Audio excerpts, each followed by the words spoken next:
Good morning. Thanks for tuning in. We're going to start out looking at our Sky 9 camera down in New Orleans. Just a few fair weather clouds, but it's much warmer down in the city than it is here in Baton Rouge. New Orleans is at 75. We're not quite there yet in Baton Rouge, 66 after we dipped down to 59 degrees. That was the first time Baton Rouge has been in the 50s since early May. So that's a good change of pace, as well as that northerly wind.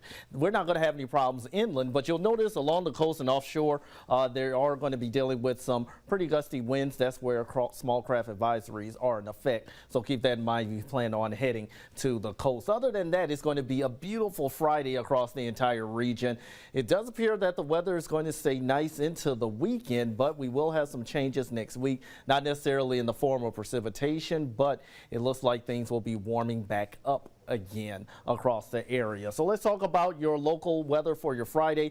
Expect low to mid 80s throughout the day. The sky is going to remain sunny, maybe a couple of passing clouds at best, and that's great news for high school football tonight, as well as live after 5. We should be in the 80s until at least 6 o'clock. Once the sun sets, that's where we'll start to see temperatures dip into the 70s. Fall-like weather like we're seeing right now, that's going to continue into the weekend with morning lows in the 50s, maybe a few low to mid 60s the farther south you go near the coast, but that's still a big improvement over the widespread 70s we've had for months for our morning lows. As for your highs, they're going to remain mild in the 80s, and that's going to be great for football at Tiger Stadium for tomorrow. Now, kickoff is at 6:45. We should be at least in the mid 70s by then, and by the end of the game, we could even be dipping into the 60s. What about the Jags? Well, they're on the road to Daytona Beach. Unfortunately, not looking ideal for football weather. Scatter showers are in the forecast for Daytona.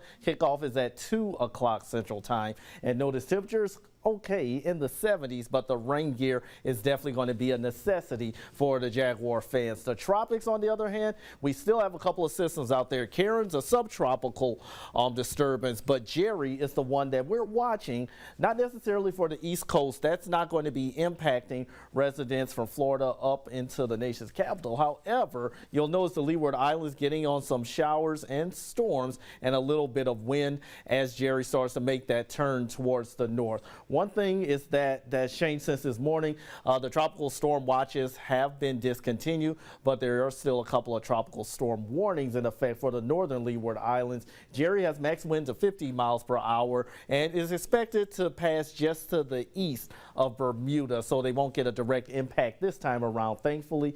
Also, the latest update doesn't have Jerry becoming a hurricane anymore. In fact, remaining a tropical storm, it's had a bit of trouble intensifying this morning, and with the way things are looking right now, it'll likely remain a relatively strong tropical storm before dissipating next week. As far as our next 7 days, we are going to have a beautiful weekend. The mornings, even through next week, are looking to be with temperatures right near 60 degrees. As for the heat, it does make a comeback on Monday, and much of next week highs will be in the upper 80s and lower 90s, but the dew points are still expected to be relatively low, so I'm not expecting any muggy heat, just the dry, acceptable type of heat to start out the next week.